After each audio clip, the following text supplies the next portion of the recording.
Welcome to Love and Lordship Mentoring Minutes. As we've been doing the past several weeks, we are continuing with our Love and Lordship series of God, names of God, and we're on the ninth one. And so what I do in our mentoring minutes is to try and take us a little deeper into each one of those names, the circumstances, and why God felt it perfectly necessary to reveal himself as such in each of those circumstances. So this week we've got three more names, and it's only three this time. I know I said three each time, but last week we snuck one in, so that was free, okay? But this week we've got three names, and I think you're going to love these because they're all very encouraging and powerful. Not all of his names encourage us in our flesh, but as we get to know him, we find that they do. The first one this week was Jehovah Sabaoth, the Lord of hosts. 1 Samuel 1:3 and 2 Kings 6:17 give us some reference to what that means as the Lord of all the hosts. In the first text, Elkanah is obediently sacrificing to the Lord of hosts. And in doing so, he doubles his gifts or sacrifices for his barren wife, Hannah. He gave the normal sacrifices for Peninnah. That was his wife who had borne children to him. But he really loved Hannah and wanted her to have children. That was a huge issue in those days. Still is for many today. It's a tough thing when people can't give birth.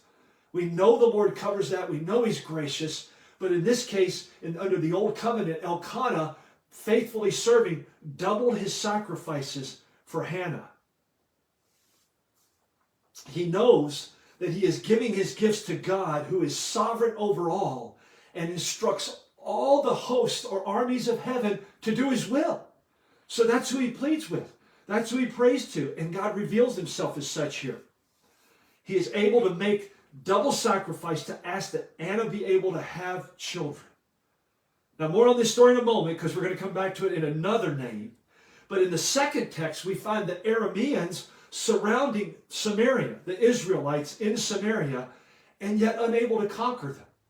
The king of Aram is ticked off because someone in his camp, he's convinced that someone in his camp is a double spy.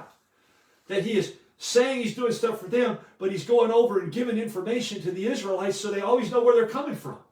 And he said, what's going on? And one of his counselors says, no, nobody here is disloyal. Elisha, the man of God, is the one who knows everything that's going on because he hears from God and he knows what will happen before we do it.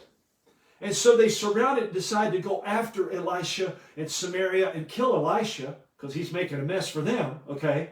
And so surrounding them, Elisha and the people of the Samaria see the armies of the Arameans surrounding them, and Elisha's servant looks at him and says, what do we do? We're surrounded. We've got nowhere to go. I'm paraphrasing all this, but you can go read it. And Elisha says, not true. Not true. Lord, will you open my servant's eyes to see the host that are around us that are greater than the host of the Arameans? Think about that. No matter what you face, there's a song today that says, it may look like I'm surrounded, but I'm surrounded by you. And all the hosts of heaven, for that matter. That's where that song is taken from this story. So the Lord opens his servant's eyes, and he looks around and sees all the hosts of heaven, the horses and chariots of fire, and he blinds the Arameans, and they walk right into, the king walks right into Samaria. They take him captive. End of story. God's the host of heaven. He's the Lord of the host of heaven.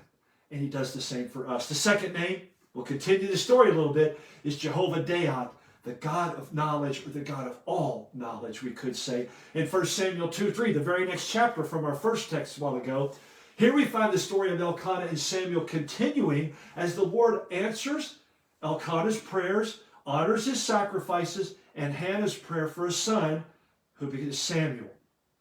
Hannah, in what we have come to know as her song of thanksgiving, declares that God is a God of knowledge, Jehovah Deah, and that in his supreme and perfect knowledge, he has answered her prayers and given her a son, who she has promised back to God in service. So after Samuel is weaned, she takes him to the temple and says, just as I promised, I give him back.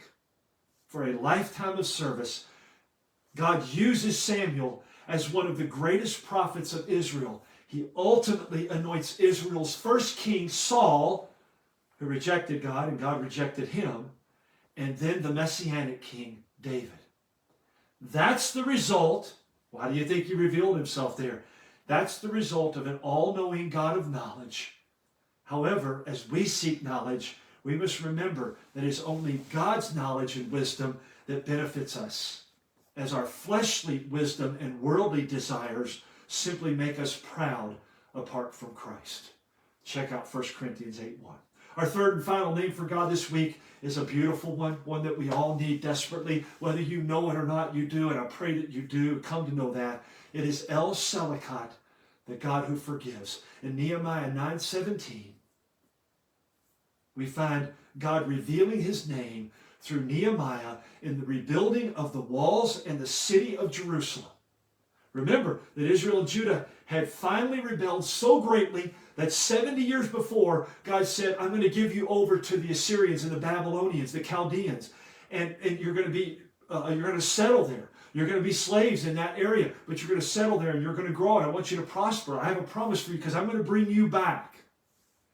How can he bring them back if he continued to hold them accountable for that? They paid the price. The Sabbaths were restored. God said, I will have my Sabbaths in one place. 70 years worth of them that you have denied and rejected. So he sends them into captivity, and here 70 years later, they're coming back. The time had finally come for the people to begin to return to Jerusalem and Judah. The wall had been rebuilt, and they could resume their life in the promised land.